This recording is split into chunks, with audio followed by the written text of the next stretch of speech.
right, what's going on, everybody? It's one of my New Year's resolutions was to podcast more and vodcast more, and this is not the most ideal setup. My camera on my computer is not working properly, so I'm using my phone, and you get to see my messy desk instead of my beautiful green screen with a cool picture behind it. But that's what we're doing today. It is the January 10th, Monday, January 10th. It is 5 something in the afternoon, 5:24.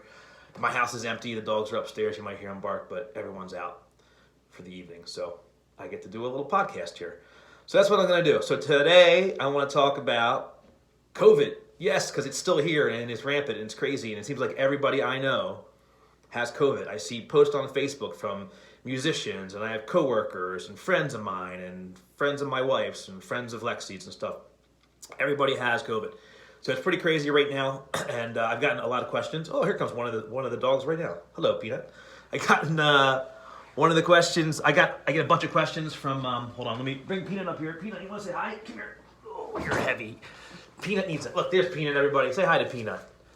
Say Peanut. Hello. You're on TV. Do you see the doggy on TV? Look at the doggy. He's on the TV. Peanut does not think Peanut's a dog. Peanut thinks Peanut's a girl. And Peanut is a girl, but she's a girl dog. Peanut, get COVID. Where's COVID? Go catch it. Go catch it. And she's off. All right. Anyway, sorry about that, folks. Hold on. I gotta close my door here because it's loud. All right. It gets echoey. And yes, my hair is also still long, so I'm gonna get my hair cut next week. I think I'm getting my hair cut.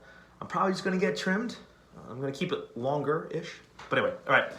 Back to the COVID stuff. So I get lots of questions from fellow musicians, from some of my kids' teachers, and different things like that. So let me preface this by saying, A, I am not a doctor. I never was, and I never will be. I'm just simply not that smart.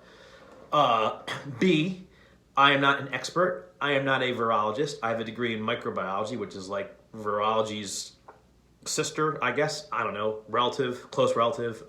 I don't know. I used to do lab work.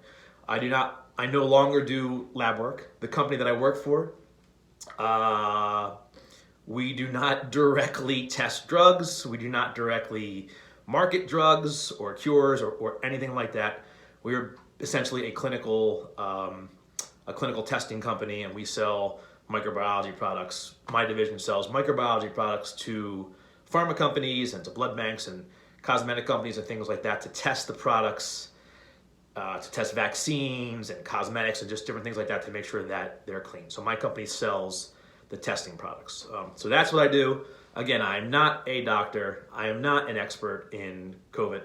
I just read a lot about it, and that's pretty much it. So we're going to talk about vaccines, number 1. We're going to talk about masks, number 2. And then I'm going to give a quick little review of the Joe Rogan podcast with Dr. I believe his name was Robert Malone. All right, let me look at my notes here. Yes, Dr. Robert Malone.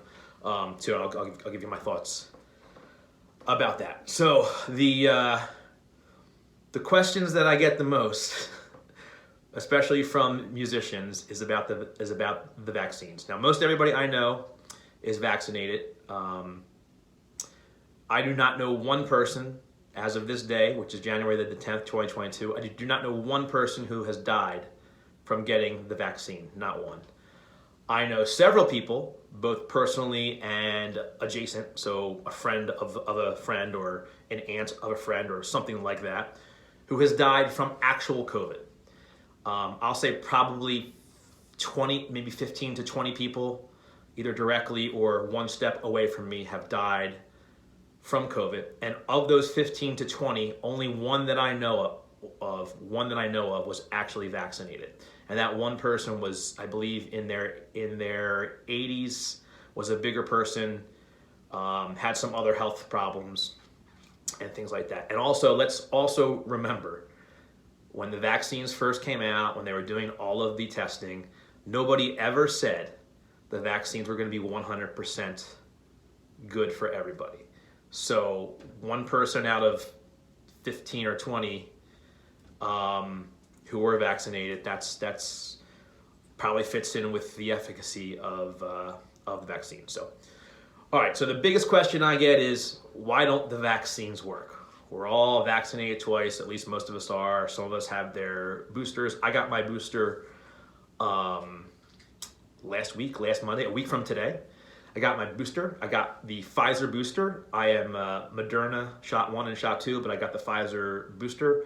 After Moderna 2, I was sick for about 12 hours, and when I mean sick, I had a fever. I was extremely tired, and my head felt like I drank whiskey, like I'd never drank whiskey before in my life.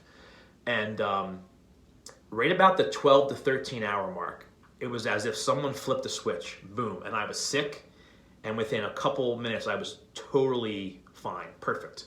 And it was really odd, it was really weird, and I've heard that reaction from other people too. So after my booster shot, which by the way, I'm gonna get into booster shot in a couple seconds here too, but after my booster shot, I had 0 reactions. My arm was barely sore for maybe like a few hours. It wasn't until like the next day, but it was, barely sore. Not a fever, not a cough, not a headache, nothing after that booster shot. So hopefully it worked. Hopefully she put the right thing in my arm. She put it in this arm here. My biggest complaint was when she put the Band-Aid over where she put the needle, she totally missed it. And it was like way off. But anyway.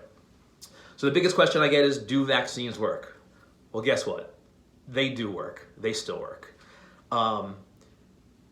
You can look this data up. There's many hospital systems across the country.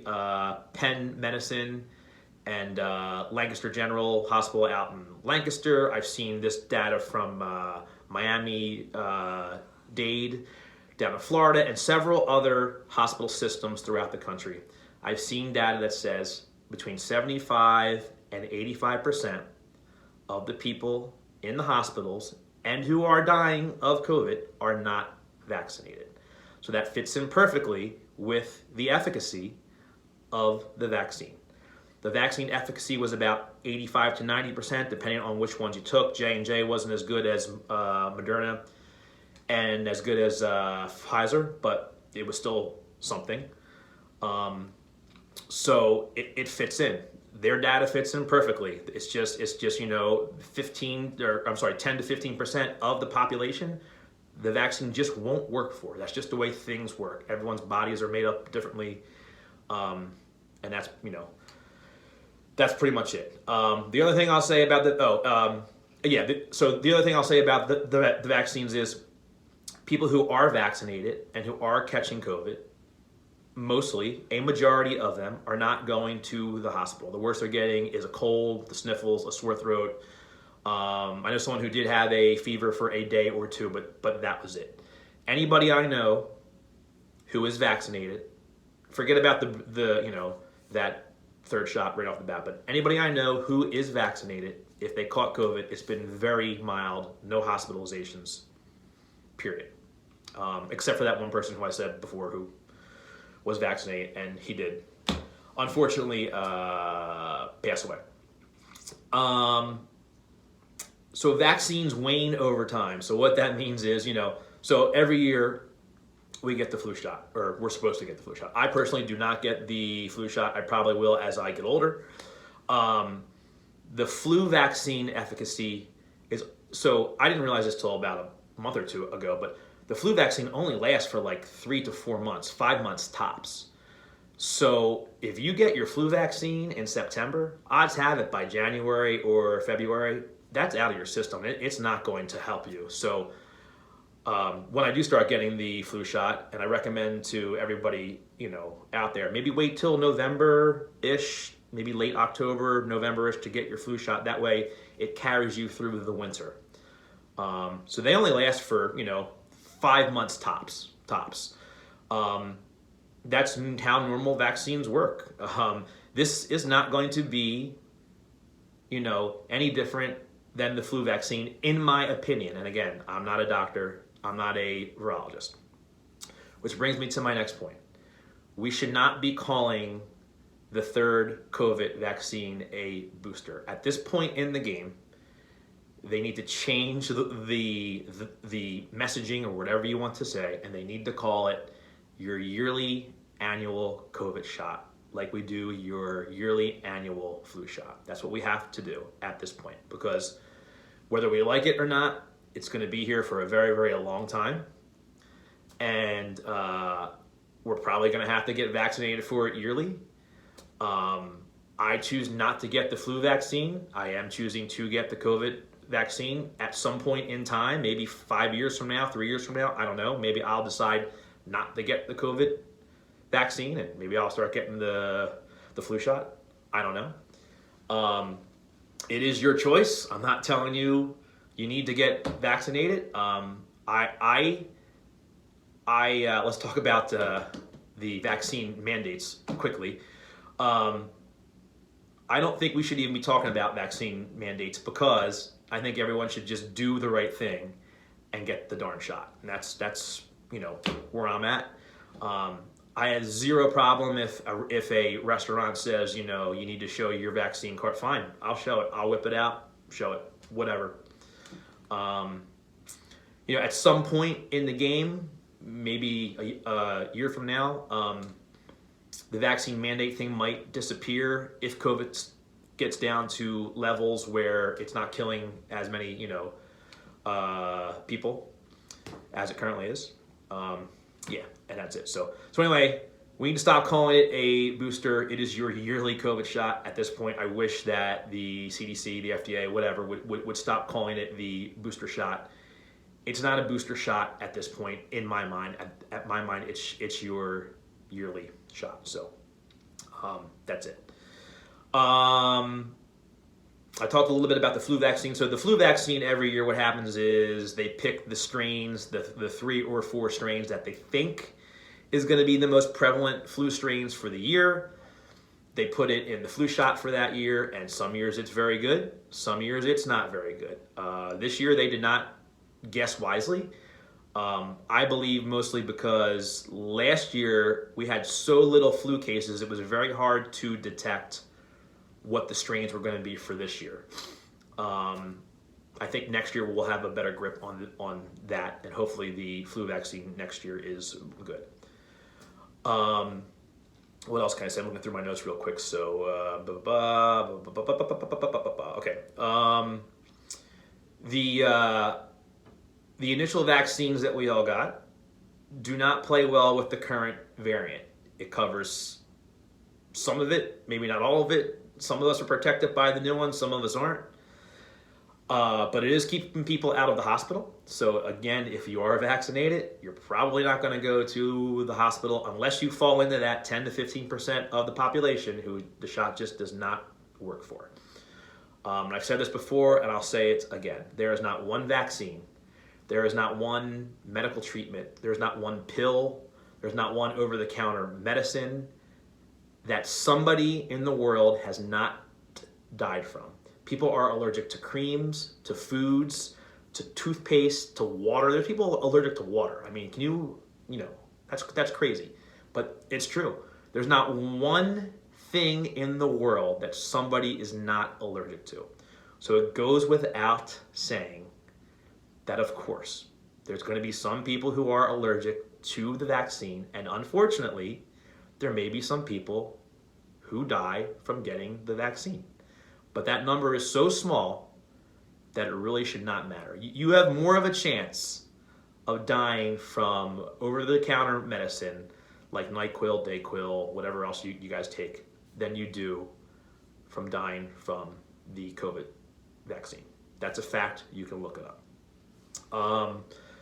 Speaking of reactions, let's talk about the VAERS report, VAERS report. I know a lot of people have been seeing reports on that and stuff. So the VAERS database is basically something where somebody can go in and say, hey, I got the flu shot or I got the COVID shot and this was my reaction to it. It wasn't good, blah, blah, blah, blah, blah. That database is open to anybody.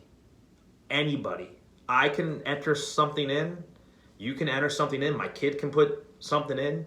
It doesn't mean it's necessarily true. My belief is a lot of people are abusing that privilege of that database right now, and there's some ridiculous things in there. You can look it up. That's not the only way that the FDA collects information about vaccine harm, or whatever you want to call it. Hold on, let me let my dog wants to come out of my office. Hold on a second. Get ahead, buddy. Here we go. And she's gone. Sorry about that. All right, and she's gone. So anyway, that's not the only way that people collect data. That's just the way the public can report if they have any problems with different drugs and vaccines and different things like that. But again, anybody can enter that information in. It's not just for doctors and like hospitals. So I think that's all I want to say about the vaccines for now. Again, they work. I do not know one person who got the vaccine who has passed away from that vaccine. The worst side effect that I've heard from the vaccine is people got quote unquote the flu. And that's pretty much it. Let's talk about masking. One of my favorite topics to talk about. Masks always work and they still work. And I challenge anybody out there. I've been saying this for almost 2 years now. Anybody out there who can show me a peer-reviewed scientific study that has been done since March of 2020 on COVID that says masks do not work with COVID, you send it to me. I will read it. We can debate about it and do all that fun stuff. I have called out people about this when they say masks don't work, and when I say show me, they can't show me. I don't think there's anything out there, any scientific peer-reviewed study that says masks do not work. Now, of course, some masks work better than others. This is Mask 101. We've been going through this since March, April of 2020. The cotton mask, the one that say, have your favorite, baseball team on there or whatever. The made at home masks, they stink. They don't work that great. It's something, but they don't work great. The 3-ply blue surgical masks, they work fairly well. The N95 or the KN95 masks, they work very, very well. Those are ones that I have personally been using recently. The rest of my family uses the 3-ply blue surgical mask. So again, the cotton masks, they're crap. The quote-unquote made-at-home masks, they don't work very well. Surgical masks are probably the most common ones. They work okay, but the KN95 masks work very, very well. They're very easy to find right now. You can order them on Amazon. They're fairly cheap. I think I've even seen them in like Home Depot recently, or Lowe's. I forget, but masks work. They always have for COVID. They still work. If you can prove otherwise, I challenge you, send it to me. I will bring you on the podcast. I will bring you to my house. I will get you drunk. I will feed you. We will debate it. We'll go over it. I will read it before you come here. Show me. If people think they're so sure about masking, but they can't show me proof. Show me proof that masks don't work. Until then, masks do work. And that's pretty much, and speaking of that, I have in my possession, I've been collecting them, over 50 scientific peer-reviewed studies that have been done since COVID started, not before COVID, since COVID started, that says masks work. So if you can give me one, I'll even sweeten the pot. If you can show me one peer-reviewed scientific study that say masks do not work for COVID, that was performed since March of 2020, specifically on COVID, I will donate $100 to your favorite charity in your name, and I will send dinner to your house for you and your family, or you and your girlfriend, or whatever, on me. So that's the challenge. If anyone wants to take me up on it, go right ahead. I'm a man of my word. So that's pretty much it. All right, that's it about masks. 3 more quick things. This is what I think is going to happen or could happen with COVID for the remainder of 2022 and then beyond. So one of 3 things are probably going to happen. Number 1, the Omicron rolls through quickly. I personally believe that by the end of January, early February, cases are going to be a lot lower and we're going to be in a much better place. Things are going to calm down for a bit into the spring. I think things are going to get very, very low. And at some point this year, a new variant will emerge, probably from the southern hemisphere because they're not very vaxxed at this point. Something will emerge at some point. The question is, will it be as contagious as this one? Will it be as deadly as Delta? By the way, the people dying from COVID, they're still way up there. We're still 1,500, 1,600 people a day are dying from this thing, and it's mostly from the Delta variant, not from the Omicron. So that's good. However, it's bad because it means that Delta is still out there and it is still killing 1,500 people every day. So that's a very high number. Anyway, back to my point here. Number one, it rolls through quickly. Things calm down a bit. A new variant pops up at some point over the summer or the fall. The question is, will it be as contagious as we are right now, or will it be less? So that's what I think will probably happen. Second option is this variant rolls through quickly. Delta variant makes a comeback, which is a possibility. It's still out there. It's still killing people, a lot. Delta makes a comeback, and that retakes things over. And, people who aren't vaccinated probably going to die from that one. And then option number 3, I've heard a lot of people say this. I do not think this is going to happen, that the Omicron rolls through and this is the end of it, because everybody catches it and we're all going to be immune from it between catching it and the vaccines. I don't think that's going to happen. And the reason why I don't think that's going to happen is because we can catch the flu every year. It's just a different variation of the flu. And this thing's going to act like the same thing. So I don't see this being the end of it. Two more quick things. So I get a lot of my information from 3 doctors in particular. There's some others, but the 3 who I follow the most, and you can follow them too. The first one is Dr. Fingal Ding. I know that's a weird name. It is, let's see, FEIGL-Ding, D-I-N-G. He's on Twitter. He posts a lot on Twitter. Smart guy, knows the stuff. The second guy I follow a lot is Dr. John Campbell. He's from England. He makes a lot of YouTube videos. He probably makes about 1 video per day. He writes stuff out. He has graphs, charts, numbers, tells it like it is. This guy, he is awesome. He's probably my number 1 guy. I watch pretty much his videos pretty much every day. The third one is Professor Peter Hortez. He says, I think he's a doctor too. He's also on Twitter, and it's again, it's Professor Peter Hotez, Hotez. He's on Twitter. He does TV. He's on TV like constantly, just talking about crazy stuff. So Dr.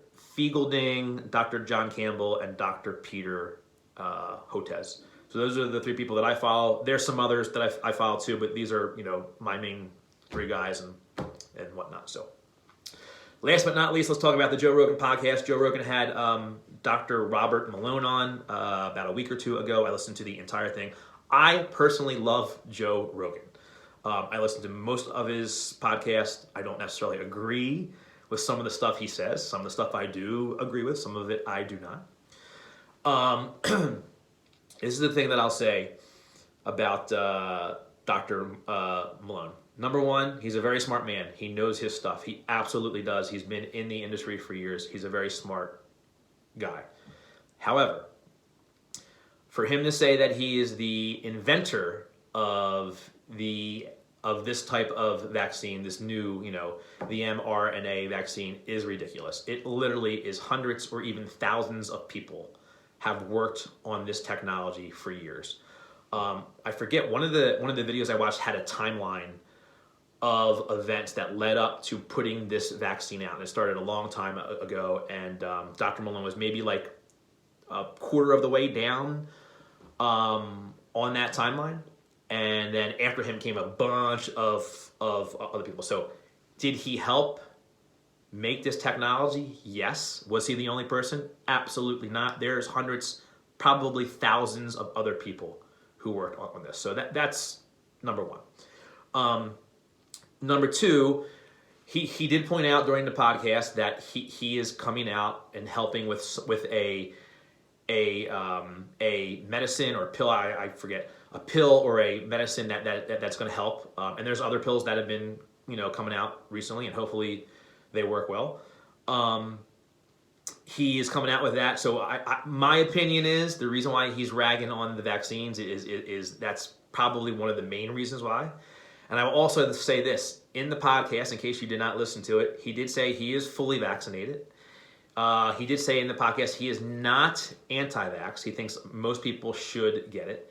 What he did say is that children should not be getting it, and he listed his reasons why. However, when he mentioned children, he did not say what age in his mind is a child. Is my child, who is 16, should she not get it? Or when he says children, is he talking about 1, 2, 3-year-olds? So he didn't specify that.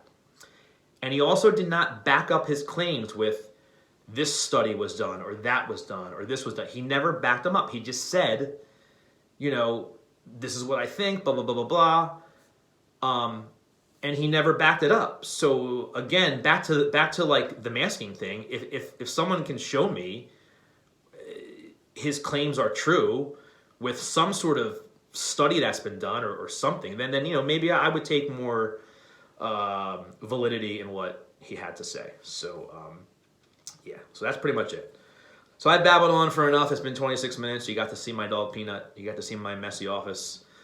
If you have any questions about COVID, shoot them my way. I'll try to answer them. Again, I'm not a doctor. I'm not a virologist. I'm not an expert, but I'll try my best to answer them for you.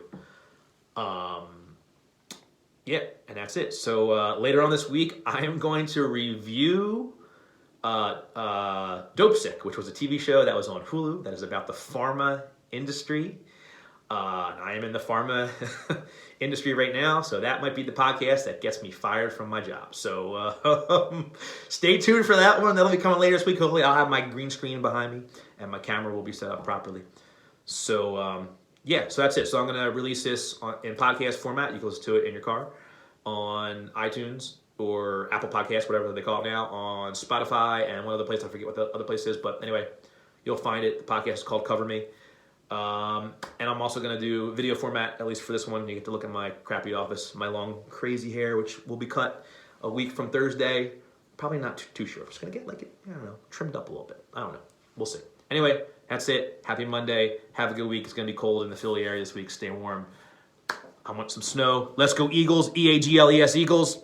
That's all I got to say. Bye.